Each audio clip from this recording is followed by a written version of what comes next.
Tout héritier, quel que soit son lien de parenté avec le défunt, n'est jamais contraint d'accepter une succession. Dans les faits, une renonciation reste rare.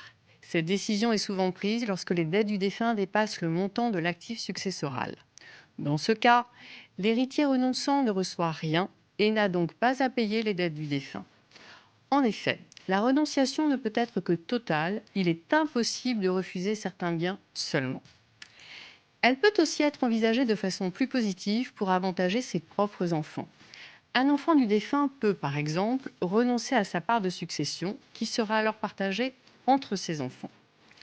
En pratique, pour renoncer à une succession, il suffit de remplir un formulaire CERFA intitulé Renonciation à une succession par une personne majeure en y joignant les pièces justificatives demandées. Ce document est ensuite à adresser au greffe du tribunal judiciaire du domicile du défunt. L'héritier peut aussi effectuer sa renonciation devant un notaire qui se chargera alors des formalités auprès du greffe du tribunal. Enfin, sachez que tant que la succession n'a pas été acceptée par un autre héritier, celui qui a renoncé peut revenir sur sa décision pendant 10 ans.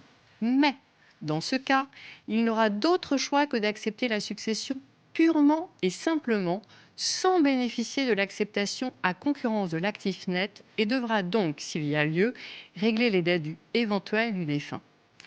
Cette nouvelle édition du guide Recueillir un héritage répond à cette question et à toutes celles que les héritiers peuvent se poser lors d'une succession.